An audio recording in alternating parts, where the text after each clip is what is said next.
سلام و وقت بخیر خدمت عزیزان. چه خوب سر نو شروع کردیم. حال احوال خوبه الحمدلله. کلا خوبه. تیریپ اومدم.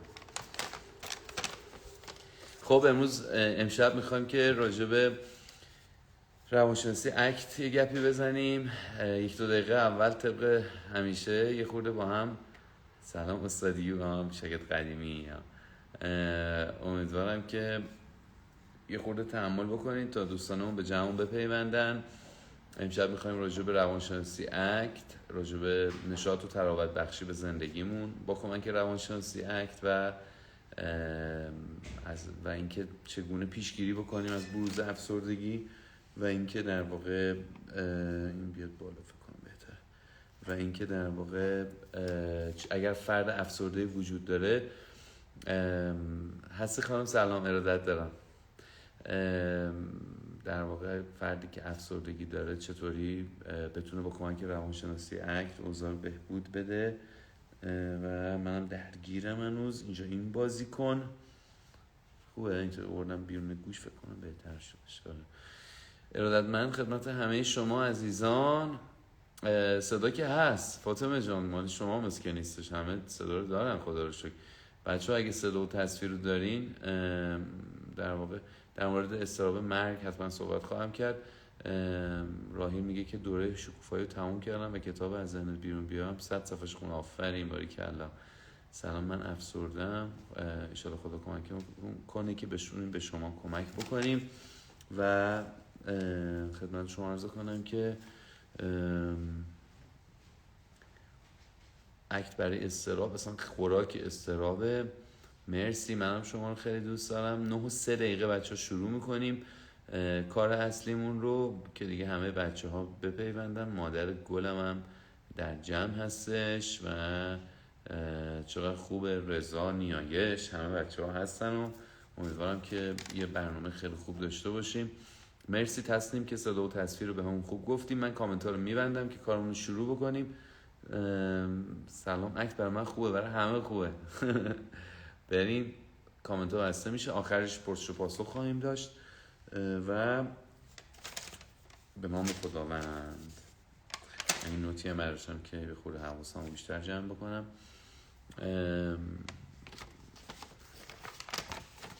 ببینید کلا روانشناسی اکت یه روانشناسیه که خب نسبتا جدیده. بعضیاتون باش آشنا هستین، فیلم ها آموزش‌های من تو این زمینه دیدین و حالا شاید جای دیگه و کلا خیلی به فرهنگ ما نزدیکه. خوبیش اینه که خیلی به فرهنگ ما نزدیکه، ما برامون میفهمیمش، با مشکلات ما جور در میادش و خیلی ایرانی ها خوب باش ارتباط میگیرن. من تا حالا 10,000 نفر رو تو حیطه روانشناسی اکت آموزش دادم و حتی یه دفعه که تو برج میلاد برنامه همایش اکسیژن برگزار کردیم، در واقع انقدر تعداد زیاد بود، خود آقای استیون هیز پدر روانشناسی اکت ایران ولکامش رو دادن که شاید فیلمش رو توی اینستا ما دیده باشین و ایشون بسیار مرد بزرگواری هستن.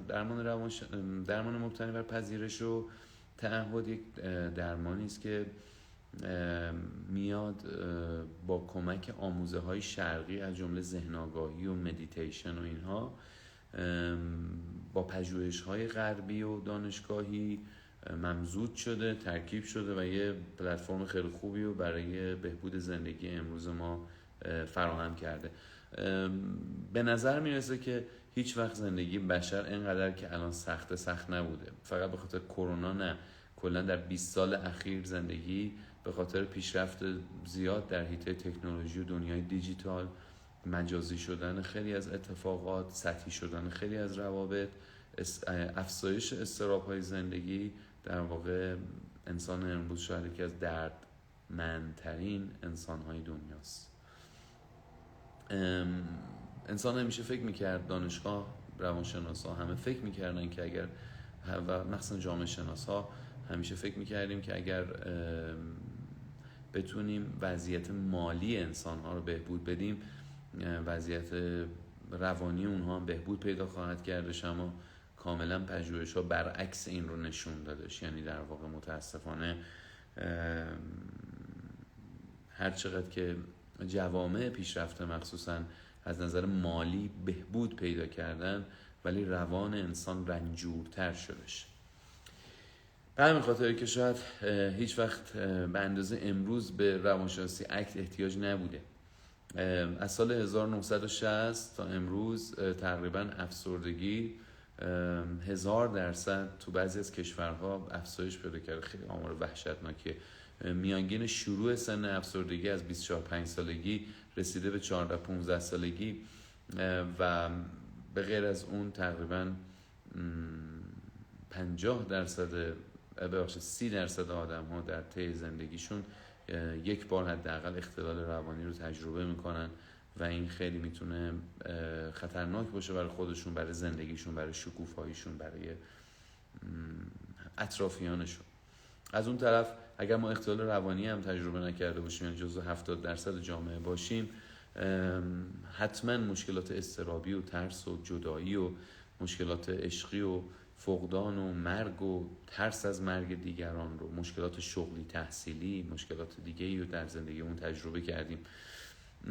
کلاً در روانشناسی اگه زیباترین قسمتش همین جاییه که برمیگرده میگه که این فرضیه که انسان به ذات شاده کاملا رد میشه و انسان کاملا اتفاقا با درد و رنج زندگیش ممزوج میشه و با درد و رنج متولد میشه و با درد و رنج هم ادامه میده. یعنی در واقع ما در روانشناسی اگه درسای اولیه‌مون این هستش که میپذیریم که انسان در درد و رنج به دنیا میاد و با درد و رنج زندگیش رو ادامه میده و این خیلی ایدئولوژی تلخ اما بسیار کمک کننده است، مثل یک داروی تلخ اما شفا بخشه که ما قبول بکنیم که ما خنگ نیستیم، ما اسکل نیستیم که مثلا در واقع خیلی وقتا شاید درد و رنج و اضطراب و غم و ناراحتی در زندگیمون تجربه میکنیم. همه آدم ها این چنین در واقع احساس بد رو در زندگیشون تجربه میکنن و به همین خاطر این خیلی کمک میکنه که ما در کنار سختی های زندگیمون زودتر زندگی کردن رو شروع بکنیم. ما در روانشناسی اکنون هم مقدمه است تا من یواش یواش برم سراغ اصل قضیه، میگیم که همونطور که شما اگر توی یه جنگی باشین دائما تلاش میکنید تا بتونید توی این جنگ پیروز بشین، انسان خیلی وقتا در مواجهه با افکار و احساسات منفیش به جنگ میره با خودش، با افکار و احساسات منفی خودش و در این جنگ معمولا خسارت خیلی زیادی رو به خودش میزنه. فکر کنید که من مثلا درگیر فوبیا هستم، درگیر افسردگی هستم، درگیر اختلالات اضطرابی هستم و تمام تلاشم رو میکنم که با این احساسات منفی خودم بجنگم، با این افکاری که میاد تو سرم بجنگم. روش‌های خودم رو دارم، یکی داد میزنه، یکی کنترل از دست میده، یکی تحت کنترل افکار و احساساتش قرار میگیره، یکی شروع میکنه به مشروب خوردن، یکی شروع میکنه به الکلی شدن، یکی شروع میکنه درگیر اعتیاد مواد مخدر میشه و هر کدوم، یکی پول خرج میکنه، یکی میخوابه. هر کدوم ما با این روش هامون در واقع دنبال این هستیم که در این جنگ غالب بشیم، پیروز بشیم و سالها از عمر با ارزشمون میره بابت پیروزی در جنگی که روانشناسی اک میاد گوشتون میگیره میگه پسرم دخترم عزیزم، حالا با نوازش میاد میگه که پسرم دخترم عزیزم شما تو این جنگ پیروز نمیشید و روز به روز تلفات بیشتری رو از دست خواهید داد، روز به روز عمر شما کمتر خواهد شد، روز به روز سلامتیت رو از دست میدی، روز به روز در این جنگ مواجهه با افکار و احساسات منفی متاسفانه فرسوده تر میشی، متاسفانه ضعیف تر میشی. یک فردی رو در نظر بگیرین که الان درگیر اختلال افسردگی یا دمدمه های افسردگی هستش. خب این فرد متاسفانه روز به روز ضعیفتر میشه، روز به روز از کارش، از رابطش دست میکشه، دست میشوره و بعد اتفاقی که براش میفته این میشه که پر از حزن و اندوه بیشتری نسبت به قبل میشه. یعنی ما در این جنگ متاسفانه به غیر از این که پیروز نمیشیم روز به روز هم فرسوده تر و آزرده تر میشیم. در روانشناسی اکت میاد میگه که بهتر نیست بعد از این هم مبارزه بیایم بی خیال پیروز شدن بشیم و بذاریم جنگ ادامه پیدا کنه، بذاریم این دشمن ها باشن. ما در روانشناسی اکت تمرین میکنیم که با حضور اون چیزهایی که دوستشون نداریم، این جمله خیلی مهمه، ما در روانشناسی اکت یاد میگیریم با حضور اون چیزهایی که دوستشون نداریم به انجام چیزهایی که دوستشون داریم بپردازیم. ما در روانشناسی اکت یاد میگیریم با حضور افکار و احساسات منفی از جمله غم، اضطراب، ناراحتی، نگرانی، فکر به خیانت همسر، فکر به اشتباهات و مشکلاتی که در ذهن من وجود داره، خاطرات عجیب غریبی که از گذشته وجود داره، ترس‌هایی که نسبت به آینده وجود داره، کنار اونها باشم و به جای اینکه وایسم اونها تموم بشن دست از جنگ بردارم و به صلح درونم برسم و اون کارهای ارزشمندی که دلم میخواد رو انجام بدم. خیلی زیباست، خیلی واقعیه. اون جمله معروف هست میگه کاش که کسانی که جنگ رو شروع میکردن ما به آنها لبیک نمیگفتیم، به پیش آنها نمیرفتیم، همین گونه جنگ به پایان میرسید. این داستان همینه، یعنی اینجا این جنگ رو کی شروع کرده؟ من شروع کردم و اگر که من نرم جبهه در جنگ با خودم، یواش یواش این جنگ خاتمه پیدا میکنه. خاتمه پیدا نکنه، من در کنار این جنگه واقعا هر چقدر که تلاش بکنم اتفاق خاصی نمیفته. پس بهتره که یاد بگیرم زندگی کردن کنار چیزهایی که دوستشون ندارم. من همین امشب که داشتم یه ریویوی میکردم بر خودم مینوشتم که برای یه چیز طبقه بندی تو ذهنم داشته باشم که چی میخوام بگم، اصلا با زور خودم آرومتر شدم. یعنی اتفاقی هم افتاد، همون لحظه خیلی ناراحت شدم، آماده یه تکانش بودم، ولی همین مرور جزئی به هم کمک کردش که خیلی سطح واکنش پذیریم رو بیارم پایین و اکت این گونه شما رو به یک آرامش بیشتر، بهتر بگم به یک آگاهی بیشتری در درونتون دعوت میکنه.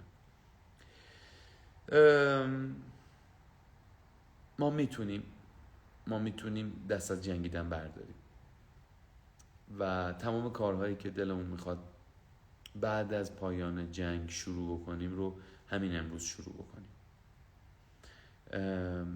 و این خیلی واقعیت وحشتناکیه. بگو چرا؟ به خاطر اینکه به آدما وقتی میگی که میتونن از همین امروز که افسرده هستن یک سری کارهای درست زندگیشون رو هم شروع بکنن، مثل ورزش کردن، درس خوندن، به چند دلیل دوست ندارن باورش بکنن. و شما بعد الان تو این لحظه از لایف که 10 دقیقه تقریبا ازش رفته ببینید که واقعا میخواین چیکار بکنید. آیا واقعا دلتون میخواد که این واقعیت عجیب غریب رو قبول بکنید یا اینکه نه میخواین در مقابلش مقاومت بکنید؟ خب میدونید چیه؟ بعضی واقعا نمیخوان اختلالات روانیشون خوب بشه، واقعا نمیخوان.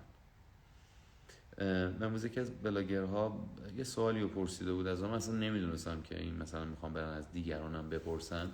بعدن که منو تگ کردن دیدم مثلا پرسیدن که یه آقایی مثلا افسرده است، مثلا حالش هم زیاد خوب نیست، یه توصیه بهش بکنه حالش خوب بشه.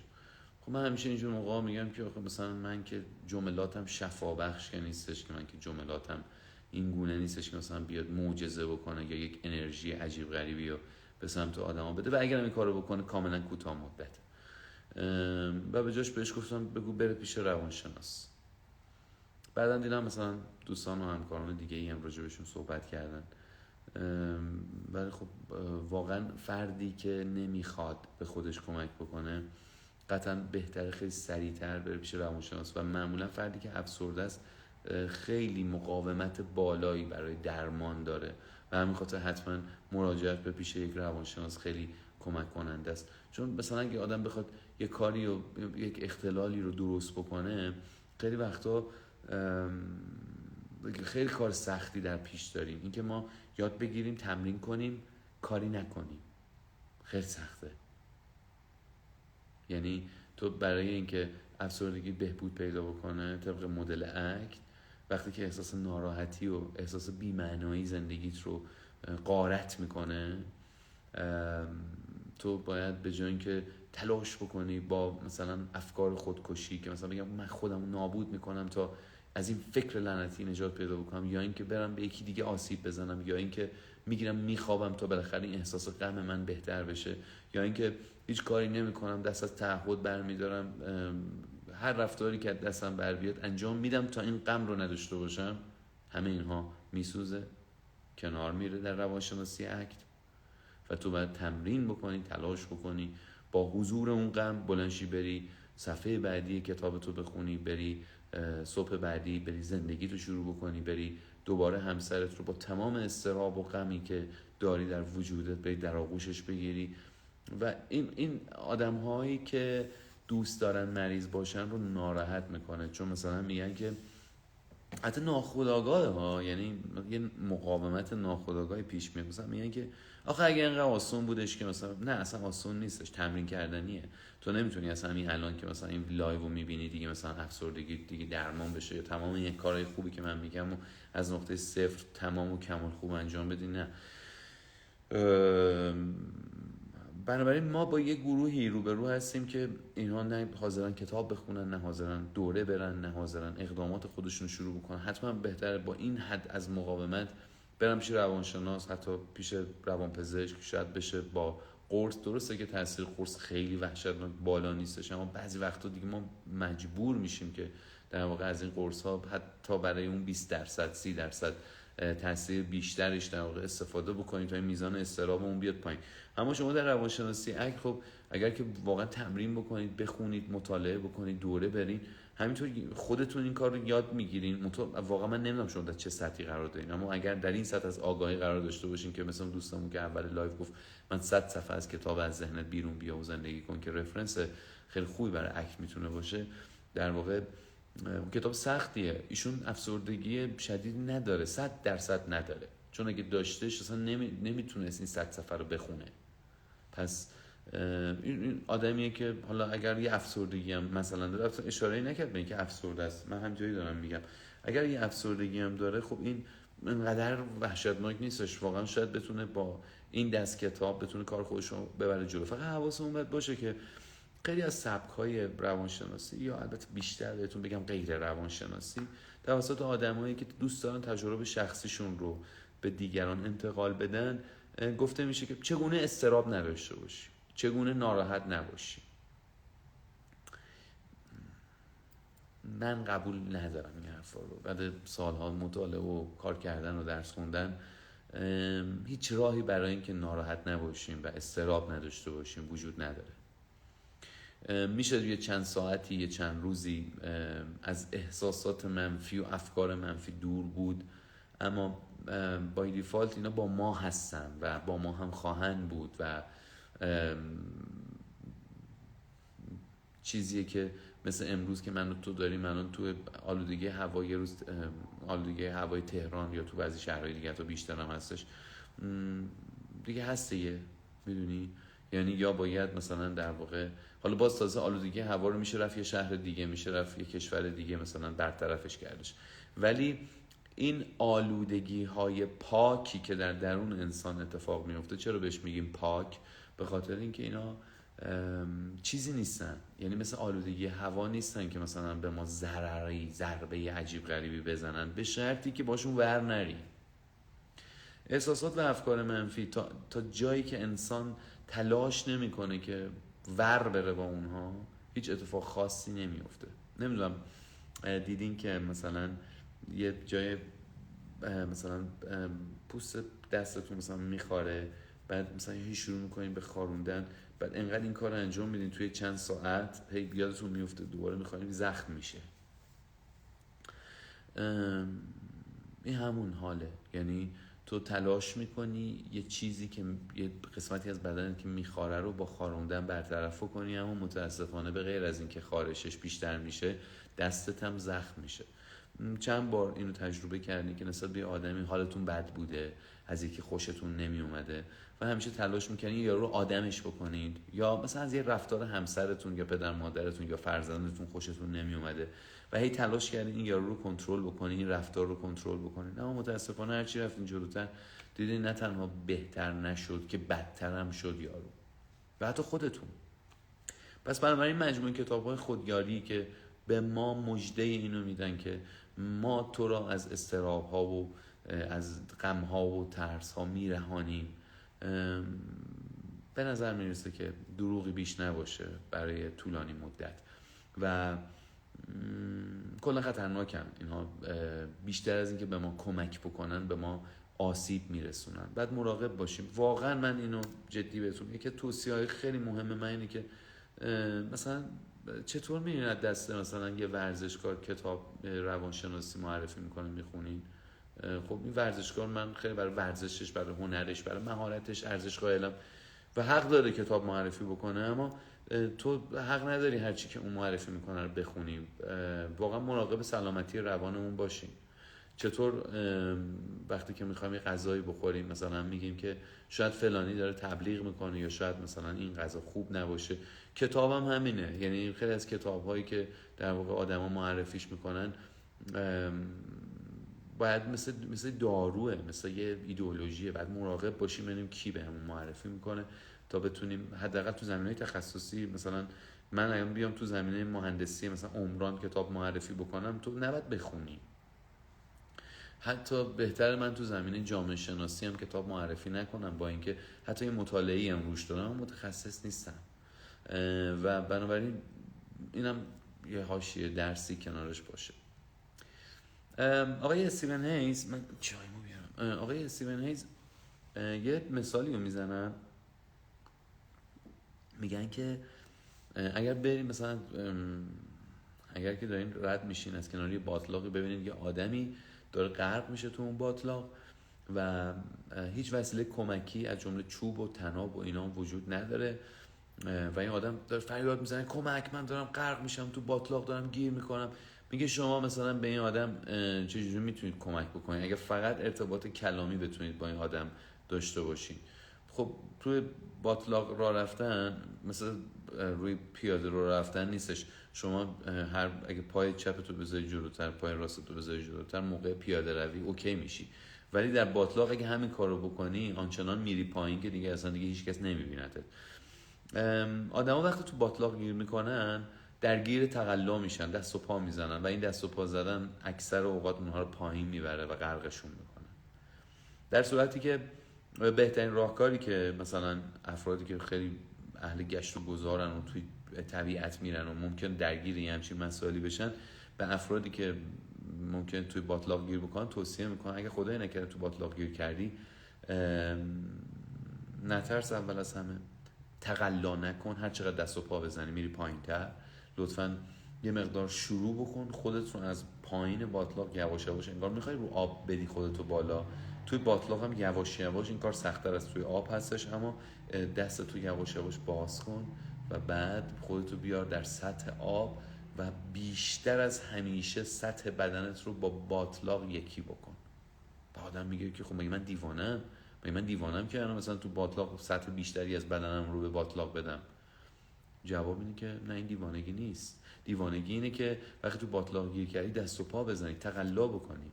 وقتی شما در احساسات و افکار منفیتون غرق شدین، هر چقدر که دست و پا بزنین متاسفانه بیشتر توش غرق میشین.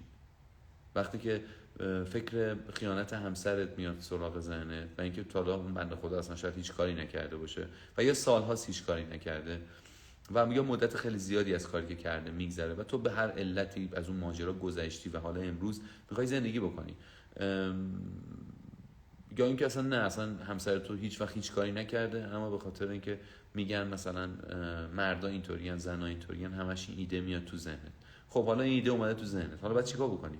هر چقدر که توش تقلا بکنی که این ایده، مثلا برم جی پی اس بزنم تو ماشینش، برم دوربین وصل بکنم، برم تلفنش رو شنود بکنم، برم بدم واتساپش رو مثلا چی میگن هک کنن، از این چیزایی که مثلا تو تبلیغات گفته میشه که من شنیدم همش هم خالی بندیه، در واقع از این چیزا بیاد تو ذهنت و هی تو بخوای کنترل بکنی اون آدمو، مطمئناً اگر یک همچین مراجعی به من روانشناس مراجعه بکنه، من بهش خواهم گفتش که تو به زودی زندگیت رو خیلی بدتر از اینی که الان هستش خواهی کرد، اصلا نگران نباش، تو خیلی خوب داری زندگیت رو نابود میکنی.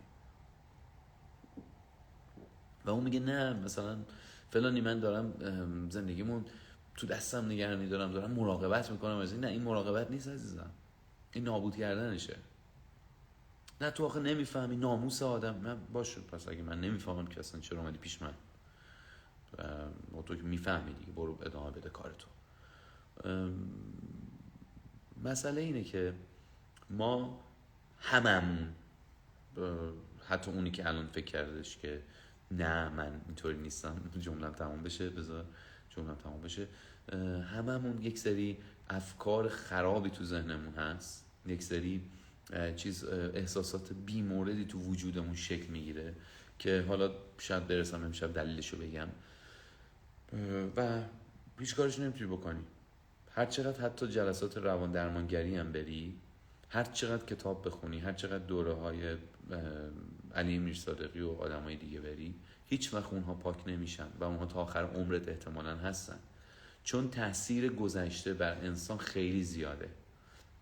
تو اگر در بچگی دائما مورد سرزنش پدر و مادرت قرار گرفتی، دائما انتقاد کردن ازت، ارزشمندیت رو زیر سوال بردن یا خواهر برادرت رو زدن تو سرت، هر چقدر کتاب برای عزت نفس بخونی، همیشه در اول یک جریان و یک مسابقه و یک مسیری احساس شکست، احساس ناکامی، اینکه نکنه من موفق نشم میاد تو ذهنت، هیچ کاریش نمیتونی بکنی. به همین خاطره که ما میگیم دردهای روانشناسی، رنجهای روانشناسی همه و همه در واقع فقط شاید یکم بهتر بشن و اون زمانی اتفاق میفته که ما یاد بگیریم کنار اونها زندگی بکنیم. فردی میتونه بگه که من در حال بهبود احساس ارزشمندی و عزت نفسم هستم که پذیرفته تا انتهای عمرش پیام‌های احمقانه، اشتباه و دردناکی رو از ذهنش به صورت ناخودآگاه دریافت میکنه و بی دلیل بهش میگه که نکنه نتونی.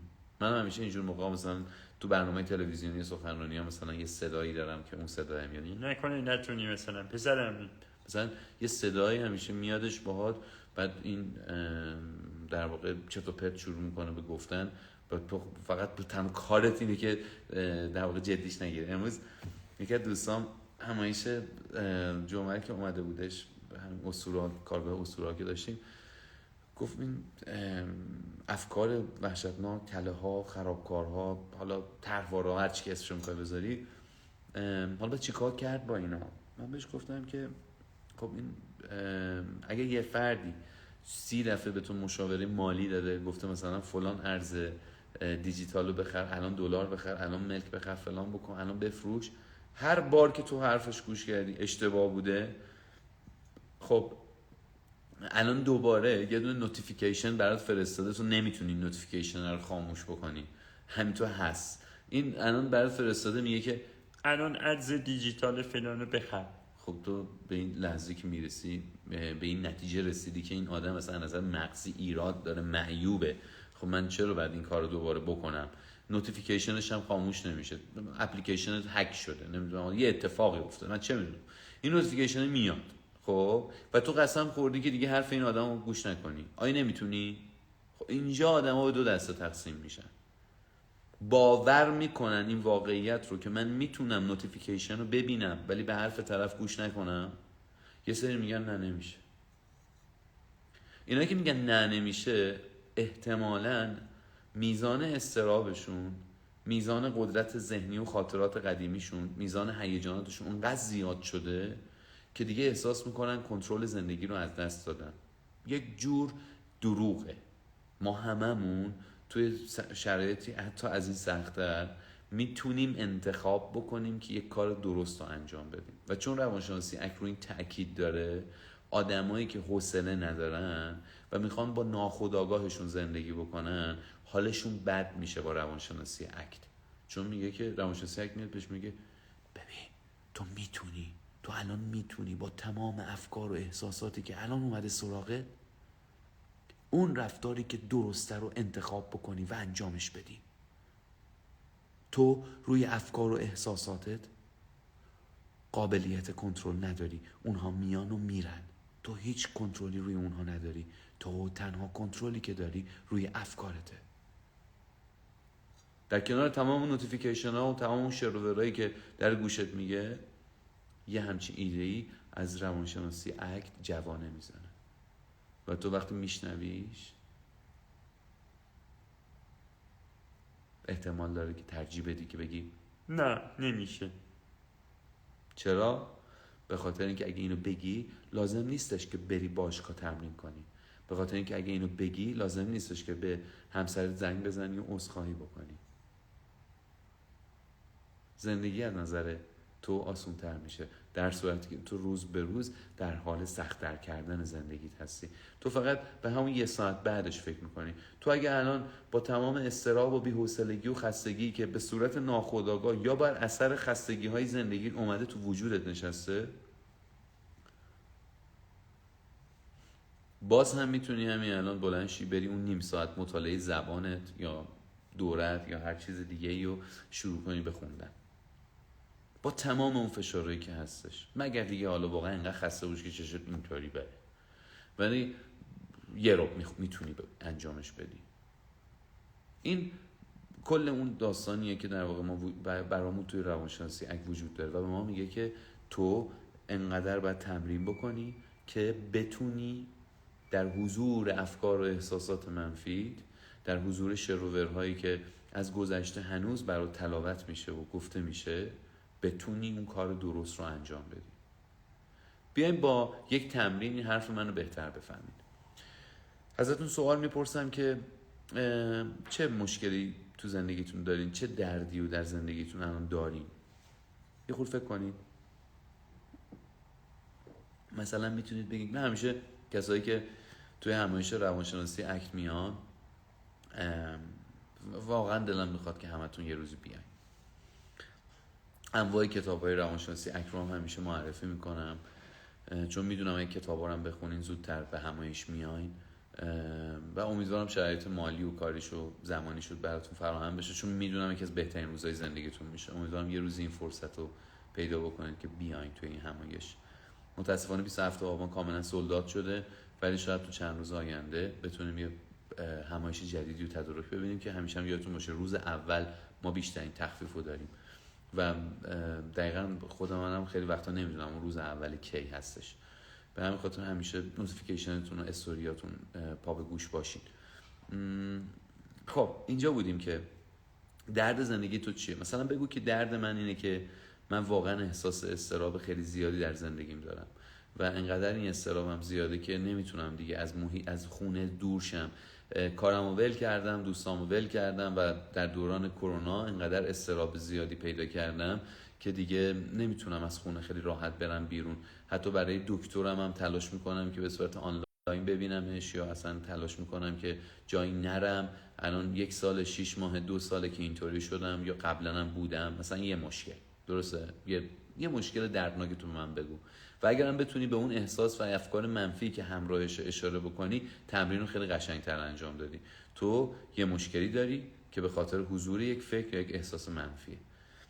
یا مثلا ممکنه بگی که من به همسرم شک دارم و این شک به خاطر فلان اتفاق، حالا اینا رو نمیخواد دیگه بگی شک دارم و همه یا به نامزدم یا به شریکم یا به هر چیز دیگه ای شک دارم و همش فکر توطئه تو ذهنم میادش. همش احساس میکنم که اون میخواد همسر منو ازم بگیره، اون میخواد پسر منو ازم بگیره، اون میخواد شریک منو ازم بگیره، اون میخواد و حالا هر چی.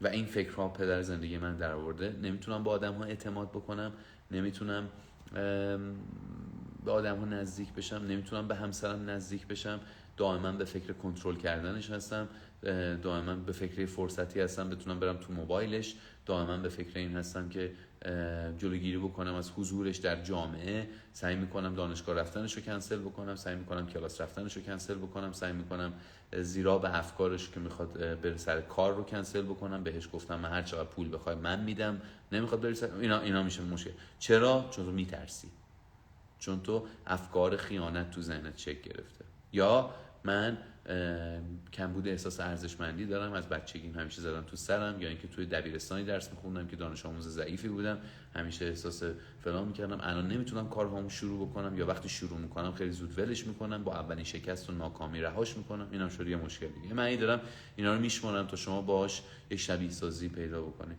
یا اینکه نه من تو رابطه‌ام اول رابطه‌ام خیلی خوب شروع شدش ولی بعد متاسفانه الان احساس میکنم طرف قدر منو نمیدونه، احساس میکنم که حواسش به اندازه کافی به من نیستش، من فکرم همش پر از اینه که اون چی از من دیده، اون چرا دیگه مثل قبل منو دوست نداره، احساس کمبود ارزشمندی میکنم، احساس میکنم که خیلی زود منو ترک میکنه، ترس‌هایی از این دست باعث شده که نتونم به کار و شغلم خوب بپردازم و احساس وابستگی میکنم، با اینکه در یک رابطه اشتباه قرار دارم اما دائما توی اون رابطه بیشتر غرق میشم، با اینکه میدونم هر یک روز موندن توی این رابطه اشتباهه، باید طلاق بگیرم، باید جدا بشم، اما به خاطر اینکه نمیدونم که بدون او چی کار میتونم بکنم موندم در این رابطه.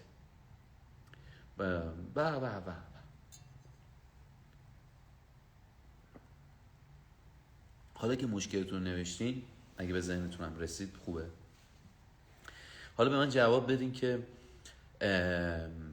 اگر که این مشکلتون حل بشه یه روزی چه کارهایی رو شروع میکنید به انجام دادن؟ اگر این مشکلتون حل بشه چه کارهایی رو شروع میکنید به انجام دادن؟ این سوالیه که خیلی میتونه به شما کمک بکنه. مثلا میگه که اگر که من دیگه این فکر خیانت کردن همسرم از ذهنم بیرون بره، شروع میکنم به دوست داشتنش، شروع میکنم باهاش بهتر رفتار میکنم، شروع میکنم اجازه میدم که بره دانشگاه، اجازه میدم بره بیرون، اجازه میدم که در واقع خیالم راحت تر میشه، سر کار تمرکزم بالاتر میره و درسته. چه کارهایی انجام میدی؟ خودم ورزش کردنمو شروع میکنم، دیگه لازم نیستش که یک بار مثلا دیر نشه که برگردم خونه و از این حرفا. اگر مشکل افسردگی و غم و ناراحتی زیادی که دارم اگه حل بشه، میخوام دوباره برگردم دانشگاه، دوباره میخوام برگردم محل کار قبلیم، میخوام کسب و کار خودم رو شروع بکنم، میخوام که تحصیلم رو از سر بگیرم، میخوام که برم ازدواج بکنم و درسته. اینجا رو اگه قلم کاغذ داشته باشین چه بهتر، ولی میدونم خیلیاتون ندارین، پس تو ذهنتون یا اگه میتونین سریع بیارین، من یه دقیقه وقت میذارم که چون این لحظه مهمیه که در واقع شما به من بگین که آقا اگر این مشکل تو حل میشد چه اتفاقی میافتاد، تو چه کارهایی شروع میکردی. 30 ثانیه فرصت میدم بهتون.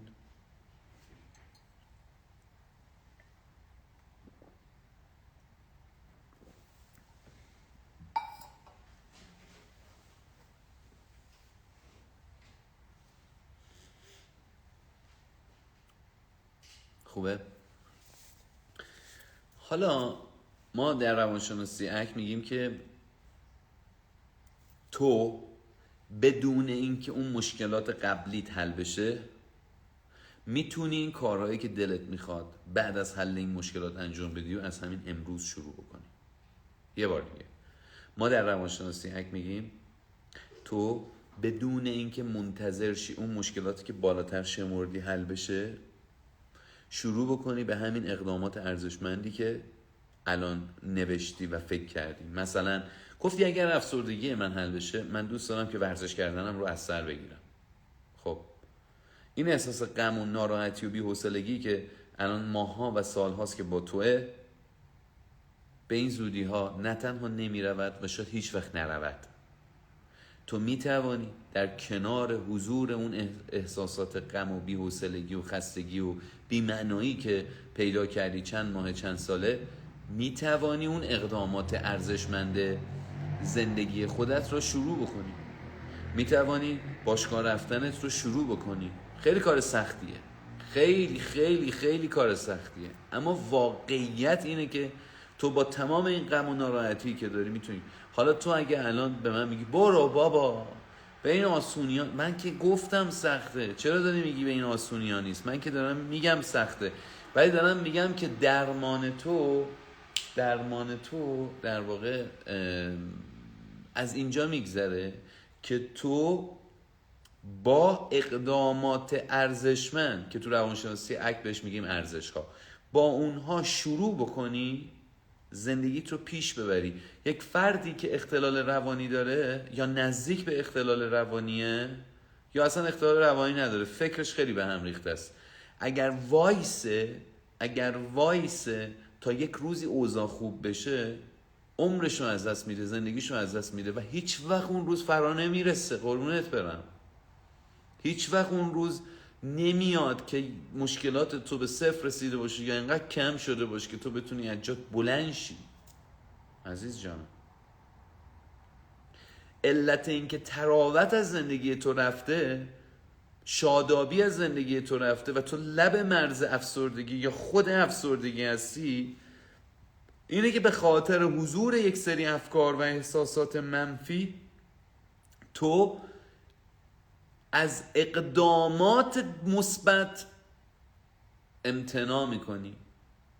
یعنی کارهای مثبت زندگیت رو انجام نمیدی به خاطر حضور یک سری افکار و احساسات منفی.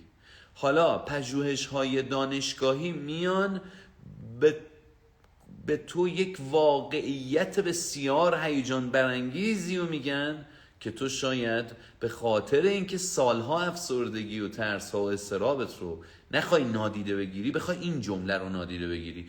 اون واقعیت این هستش که تو در حضور آن افکار و احساسات منفی میتوانی کارهای ارزشمند خودت رو انجام بدهی. میتوانی با تمام وجودی که اضطراب داری از آدم‌های جدید به ملاقات آدم‌های جدید بروی. میتوانی با تمام ترسی که نسبت به دیگران، موقعیت‌های جدید، مکان‌های جدید داری، اگر آن موقعیت مکان امنیه و اکثر آدم‌ها قانون، شهر، پلیس و همه اینا به تو میگن که تو میتونی اونجا بری، تو هم پاتو بذاری. فکر نکنی یک روزی اضطراب تو نابود خواهد شد و تو حالا پاتو میذاری توی یک سالن بسیار بزرگ کنسرت یا میری چند طبقه زیر زمین تو مترو سوار میشی. نه نه نه نه، هیچ وقت این اضطراب ها به پایان نمیرسه و این با تو هستش و تو میتونی با حضور اونها، بدون اینکه با اونها بجنگی، بدون اینکه تقلا کنی اونها رو نابود بکنی، یواش یواش پاورچین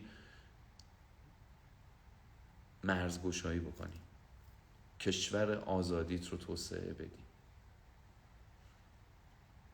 اگه رفتن به یه سالن 1000 نفره همایش تو رو اذیت میکنه، تو میتونی فعلا بری یه دونه جلسه 20-30 نفره، بعد بری یه جلسه 50 نفره، اصلا میتونی با یه جلسه 5 نفره شروع بکنی. پاورچین سرزمین آزادی زندگیت رو توسعه بده. تجربهش بکن، احساسات منفیت رو تجربه بکن نازنینم، عزیز من، حسش بکن. وقتی که مادرت، پدرت، همسرت یک حرفی میزنه که مخت سوت میکشه، پر میشی از افکار این که بابا اینا چی میگن، اینا کیان، اصلا اینا دشمن تو هستن، پر میشی از اینها، بدنت رو خشم، اضطراب مچاله میکنه. تو اون لحظه که میای دادو بزنی که بگی بابا خستم کردین، تو اون لحظه به خودت بگو که من هر چقدر داد بزنم، کمایی که سالهاست داد زدم، اتفاق جدیدی برای مدت طولانی نمیفته. شاید برای چند لحظه، چند دقیقه دیگه اون حرفا رو نزنن، برای چند روز اون چیزها رو بهم نگن، اما تجربه نشون میدهد که اون آدم ها میگن. یه سریش بیرونیه، یه سریش هم درونیه. مادر تو، پدر تو سالهاست بهت میگه تو بیورزه‌ای، تو تسخیر شدی، تو جادو شدی، تو فلان شدی. همسرت بهت همینا رو میگه، حتی بچت ممکنه همینا رو بهت بگه، حتی رئیست ممکنه همینا رو بهت بگه. و بیشتر از اونها خودت به خودت گفتی که تو تسخیر شدی، تو کاری از دستت بر نمیاد، تو آدم بدشانسی هستی، تو دوست داشتنی نیستی، تو آدم رابطه نیستی، تو کسی نیستی که بتونی از اوضاع کسب و کار تو این شرایط بر بیای، تو کسی نیستی که از پس افسردگی و اضطراب و فوبیا بر بیای، تو نیستی و این حرف رو تو به خودت میزنی. چه فرقی میکنه کی میگه؟ اتفاقا خطرناکش اینه که تو به خودت میگی.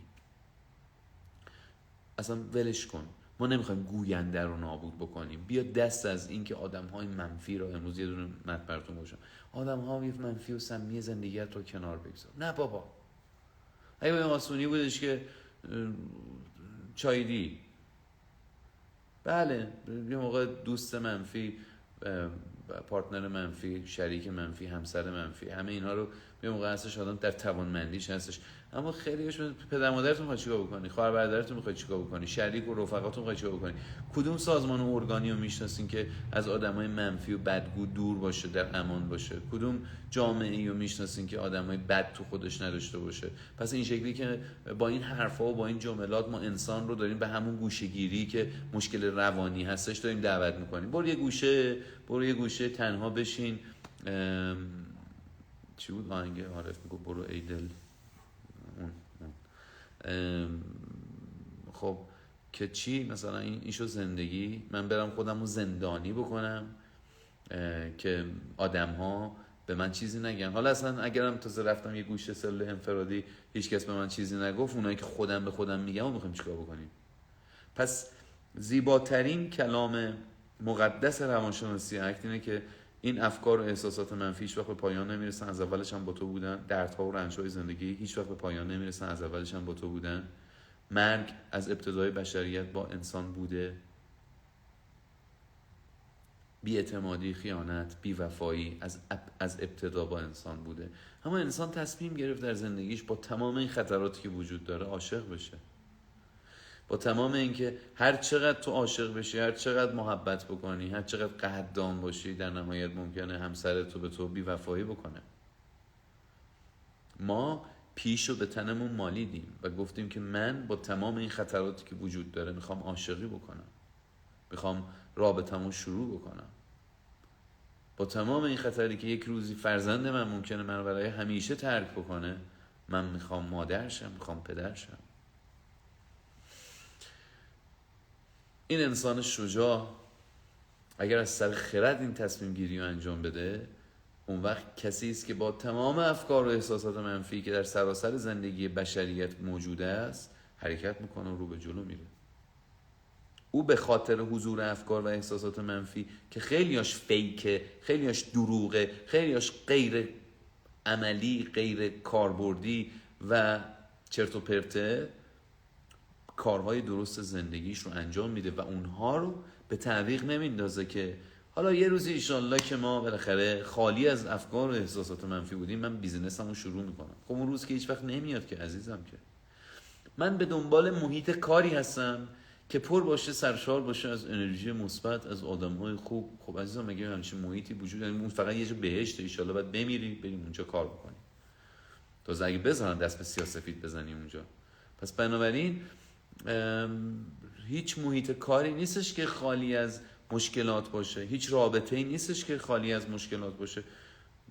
با تمام این که میدونیم هممون میمیریم، با تمام این که میدونیم همشون میمیرن، اونها رو دوست میداریم و روی آینده شرط میبندیم. این ما بودیم، ما این شکلی زندگی کردیم و به نظرم درست میاد ما با تمام ترس‌ها و اضطراب‌ها باز هم باید قدم برداریم. حالا شما فکر کنید این فلسفه رو نباید یاد گرفت. این فقط تعریف ساده روانشناسی اکته. فقط یک جمله است که با حضور افکار و احساسات منفی باز هم ارزش‌های مثبتت رو انجام بده و تو این توانمندی رو داری. حالا اگر خیلی اوضاعمون سخت باشه، پرت و پلا باشیم، اگر خیلی تحت اضطراب باشیم، طرحواره‌ها و تله‌های ما از بچگی با ما بودن، پدر زندگیمون رو در آوردن، شکست‌ها و ناکامی‌های فراوانی در گوش ما خونده شده و با همه اینها ممکنه بعضی ما ضعیفتر باشیم، بعضی از ما قوی‌تر باشیم، بعضی ما با همین تلنگر لایو ممکنه از همین امشب بتونن اقدامات بسیار خوبی شروع بکنن. بعضیا به مطالعه بیشتری کتاب‌ها دارن، بعضیا بعد بیان همایش اکسیژن که انشالله به زودی عرض کردم اعلام می‌کنیم که در واقع اون روز اولش که بیشترین تخفیف داره رو فراموش نکنید.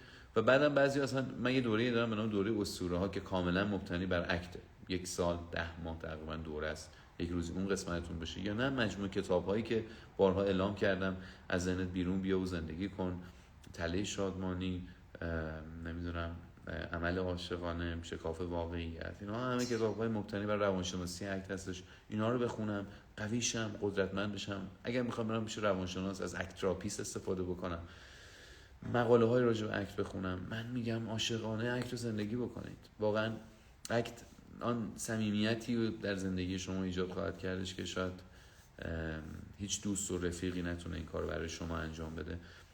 حتما ضرورت داره که باهاش آشنا بشین و منم سعی میکنم در لایف های بعدی بتونم کارهای بعدی بیشتری برای آشنایی شما با اکت انجام بدم. الان یه سری سوال میخوام جواب بدم، ببینیم که بچه‌ها چیا پرسیدن.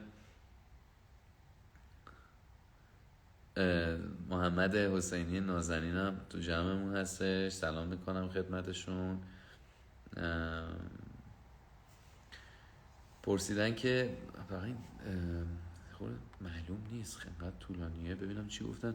استاد من این نوجوان 16 سالم که واقعا الان افسرده شدم، به خاطر درس خیلی استرس میکشم، از راه هدفم گم شدم، کاملا گیج هستم. بچه‌ها نگاه کنید، بیاین یک کیس استادی بکنیم با هم. نگاه کنید ایشون افسرده شده، یعنی عمیقاً نشانه های افسردگی رو داره، حالا از نظر خودش یا حالا کارشناسی که لیبلینگ کرده و اس گذاشته روش. خیلی استرس میکشم. نگاه کنید، خب منم میکشم، کی استرس نکشه؟ بیشتر ما اهل استرسیم، یه سری هم سیگار میکشم و خلاصه استرس میکشم، از راه هدفم گم شدم و کاملا گیج هستم. ببینید اینها تمام احساسات و افکار خودش رو داره توضیح میده. هیچ کس هم نیست کمکم کنه. حالا اینم ممکنه یک فکر باشه بچه‌ها، هیچ کس نیست کمکم کنه. حالا مثلا میریم تو خانواده‌اش، ببخشید امیر ظریفی نازنین، من دارم به عنوان یه چیز همینطوری میبرم جلو، ممکن هیچ کس هم نیست کمکم کنه، میشه من راهنمایی کنین؟ خب بله، شما مثلا ما برای نوجوانام دوره اکت درست کردیم، دوره غیر حضوری اکت، ولی ایشون الان مسئلهش اینه که خب اگر که استرس نداشت بعد چیکار میکرد؟ اگر که این همه احساس گیجی نمیکرد بعد چیکار میکرد؟ راهش این بودش که شروع میکرد به درس خوندنش، میرفت توی بازار آزاد کار کردن رو شروع میکرد. همون چیزهایی که اگه نداشتی رو باید امروز شروع بکنی، چون درمان از کم شدن و نابود شدن افکار و احساسات منفی نمیگذره. درمان از شروع اقدامات مثبت آغاز میشه. بچه این یه سوالیه که خب خیلی پرسیده میشه از من متاسفانه وقتهای مشاورم کاملا تا 1.5 سال دیگه پر هستش. خیلی شرمنده هستم برای اینکه بتونم در خدمت شما باشم، فقط در دوره ها هستم و فقط هم راستش رو بهتون بگم انقدر وقتهای مشاورم محدوده به خاطر اینکه تو دورم می نویسم، خیلی زیاد نمیرسم به مشاوره، تعداد خیلی کمی میتونم در خدمتشون باشم.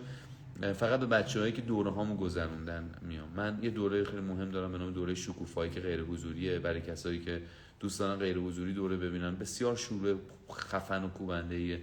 یه دوره دارم به صورت حضوریه که 1 سال تقریبا طول میکشه به نام دوره اسطوره ها. این دوره اصلی منه. و بعضی وقتا همایشه یه روزه میذارم، با اینکه اعتقاد زیادی به همایشه یه روزه ندارم. فکر میکنم همایشه یه روزه فقط یک شروعه و خب روانشناسی اکت 1 روز میان بچه‌ها یاد میگیرن ازم که بعد بتونن یا بیان وارد اسطوره بشن یا بعد بتونن با منابعی که بهشون معرفی میکنم خودشون برن بخونن. فقط یک شروع هستش. اینم پیشاپیش از همتون معذرت میخوام. خب ببینیم به این سوال خاص میتونیم با کمک در واقع روانشناسی اگه جواب بدیم. چرا کسی تا حالا عاشق هم نشده؟ خب واقعیتش این هستش که بسیاری از ما به خاطر اینکه زندگی خاصی داشتیم، ارتباطات کمی داشتیم، از نظر ظاهر ویژگی‌های خاصی داشتیم، از نظر ارتباطات، گویش، کلام، پدر و مادر محدودیت‌های خاصی داشتیم، امکانات کمی داشتیم. ممکنه که هیچ وقت این اتفاق برای ما نیفته که بیان در خونه ما رو بزنن و بگن که من وای صورت ماهت رو دیدم ولو شدم. اصلا یه چیزی که واقعیت داره بازواره و تلخم میتونه باشه برای یه سری، یعنی که اصلا ممکنه با تمام تلاشایی که میکنن نه تنها عشق این شکلی که یه نفر شیدا بشه، که البته من اصلا توصیهش نمیکنم، من کلا من که نه، من کسی نیستم، روانشناسی خیلی از روانشناسا عشقی که تو یه نگاه به وجود میاد و نمیدونم سرسام آور عاشق میشیم و اینها رو به خاطر درگیری اختلالات روانی و یا پیگیری های اختلالات روانی میشمارن. بنابراین عشق اون چیزی نیستش که به ما تو فیلم ها و ادبیات کلاسیکمون گفتن که مثلا خیلی چیز خوبی باشه. ما به نظر میرسه که بهتر اینقدر دنبال این عشق نباشیم. و خب حالا دنبال رابطه چی؟ چرا خوبه که برای رابطه، برای زندگی زناشویی، برای رابطه عاطفی خوب قدم برداریم، ولی واقعیتش اینه که ممکنه با ظهور زندگی من، نوع نگاه من، سطح سواد و امکانات و اینهای من باعث بشه که من با اینکه تلاش میکنم که برم تو رابطه، البته این تلاش رو باید یک کارشناس مجرب، یک روان درمانگر، یک روانشناس هم تایید بکنه، یک کسی که اهل مشاوره است، اهل راهنمایی است، دانشگاه رفته هستش، درس خونده. وگرنه خب خیلی هم میگن ما تلاش میکنیم ولی وقتی میان میشینن جلوی یه درمانگر متاسفانه ما نمیبینیم اون تلاش رو واقعا. ما میدونیم که استاندارد یک تلاش برای رفتن توی رابطه چیه، ولی خب ممکن تو ندونی و ممکن دوستات هم بهت بگن آره تو واقعا تلاش تو برای این بیزینس یا رابطه کردی، ولی وقتی میای پیش ما میبینیم ترپ های تو رو، آسیب های تو رو، تله های تو رو، و بعد بهت بگیم نه تو این کار نکردی، با آدم امنش نکردی. ولی خب حالا اصلا ممکنه یه روزی در زندگی ما به این نتیجه برسیم با اینکه 30 سال 40 سال زحمت کشیدم من وارد یک رابطه عاطفی یا زناشویی خاص خوب بشم، بازم نتونستم. به هر حال ممکنه پیش بیاد. و یا اصلا ممکنه که اصلا کلا من یه جمله تلخی دارم که به نظر من میتونه اتفاقا خیلی زندگی ما رو شیرین بکنه. من میگم که بسیاری از ما منتظر اتفاقاتی هستیم که هیچ وقت پیش نخواهند آمد، هیچ وقت اتفاق نخواهند افتاد و ما زندگی امروزمون رو داریم کوفت میکنیم به خاطر یک سری چیزهایی که هیچ وقت شاید اتفاق نیفتند. خیلی حیفه واقعا. همونطور که فکر من به خاطر اینکه همسرم درگیر بکنه منو که نکنه خیانت بکنه، همش درگیر این مطلب باشه، چقدر فیک و اشتباه و غلطه که من بخوام حالا مثلا امروز کنار همسرم از نظر فیزیکی و حضوری نباشم، همش اینطوری نگاش کنم اینم که نکنه منو ترک بکنه و الان که هست رو نچسبم. پس این فکر غلطه، مخصوصا اگر شواهدی من مبنی بر خیانت و بیوفایی اون ندارم. اینم فکر غلطیه که من وایسم بگم ایشالله یه روزی اگه اونطوری شد من زندگیم تازه شروع میشه، اونقدر اگه پول داشتم زندگی من شروع میشه، اونقدر اگه سواد داشتم، اونقدر اگر شهرت داشتم، اونقدر اگر چی داشتم. اصلا ممکنه پسر خوب، دختر خوب، مرد خوب، زن خوب، اصلا ممکنه هیچ کدوم از اون اتفاقا نیفته. این یه قسمت از بلوغه که انسان به این نتیجه برسه که ممکنه یک سری از آرزوهای من هیچ وقت محقق نشن، ولی این به معنی بی‌معنایی زندگی من نیستن، این به معنی بی‌معنا بودن برنامه ریزیه که من برای زندگیم داشتم، چرت و پرتایی که اول زندگیم به خودم گفتم. یه جمله خیلی قدیمی توی روش‌های برنامه‌ریزی بود، میگفتش که اگر تو 20 تا کارو واسه امروز لیست میکنی که انجام بدی ولی از صبح تا شب میدوی واقعا با همون اندازه که قدرت داری، بعد 10 تاشو بیشتر انجام نمیدی، مشکل تو نیستی، مشکل اون 11 تا 10 تاییه که اشتباه نوشته بودی. ما قرار نیستش که هر ایده‌ای که میاد تو ذهنمون و جالبه برامون فکر کنیم که میتونیم داشته باشیمش و میتونیم بسازیمش، و اتفاقا زندگی واقعی اونجایی شروع میشه که ما یاد بگیریم، درک کنیم، بپذیریم که به خیلی کارا نمیرسیم و این خیلی قشنگه. این از بزرگمنشی توه، این از بلوغ توه، این از خردمندی توه که تو بفهمی یه سری کارا رو نمیتونی انجام بدی. بعد اون وقت باور کن اون لحظه احتمالاً لحظه‌ای میشه که تو بیشتر از همیشه بتونی. خب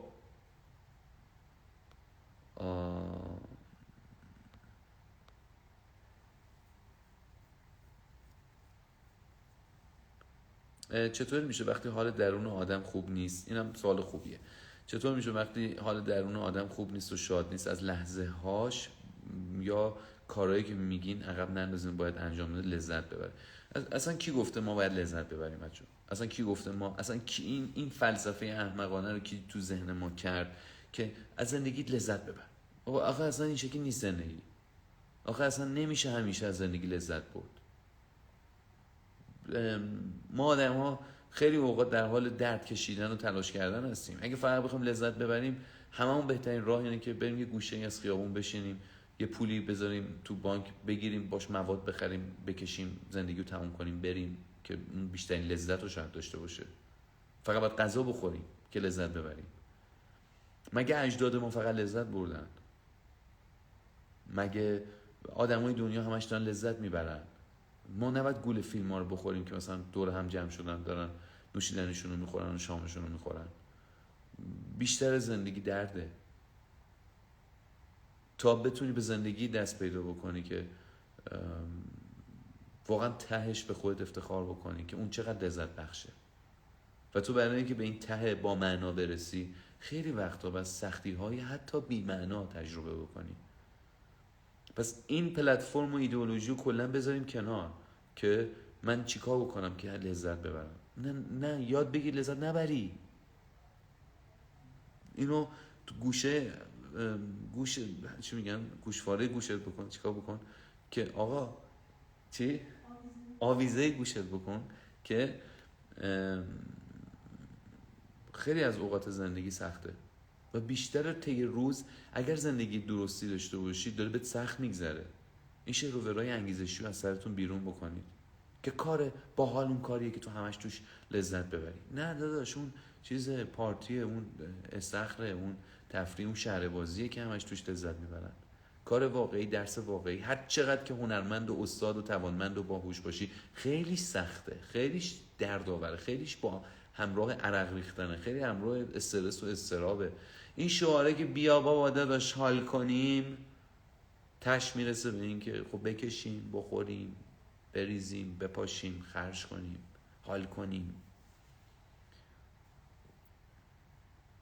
پس بیایم یکم حال نکنیم، پس بیایم یکم دست از این فلسفه احمقانه شادی، فقط شادی باشه، این برداریم. شاید یک احساس مثبت باحاله که هممون دوستش داریم و من خودم، ولی اگر زندگیمون بر اساس شادی بشه حتما شادی از زندگی ما خواهد رفت. چون کسی که تمنای شادی داره هر لحظه داره فریاد میکشه که من شاد نیستم. تو در تمنای هر چی که باشی بیشتر احساس نداریش رو تجربه میکنی. اگه در تمنای ارزشمندی هستی، در تمنای احترام هستی، در تمنای پول هستی، بیشتر از هر کسی احساس بی پولی، نداری و بی ارزشی و نامحترم بودن بهت دست میده.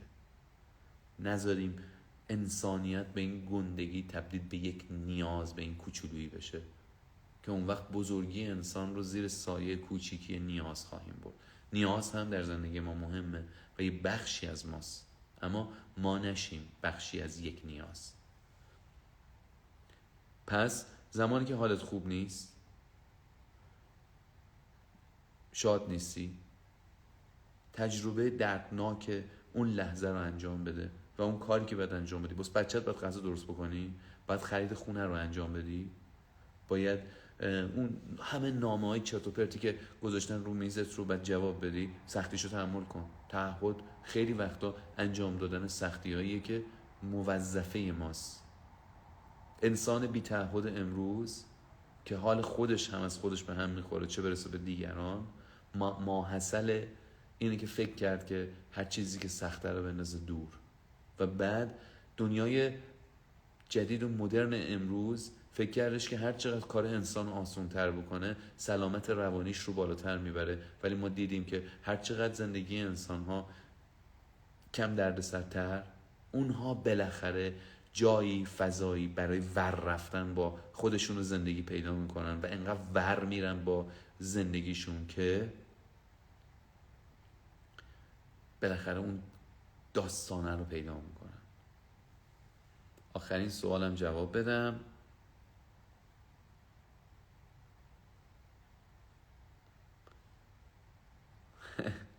و اینو به شوخی جواب میدم، ولی یکی دیگه هم جواب میدم.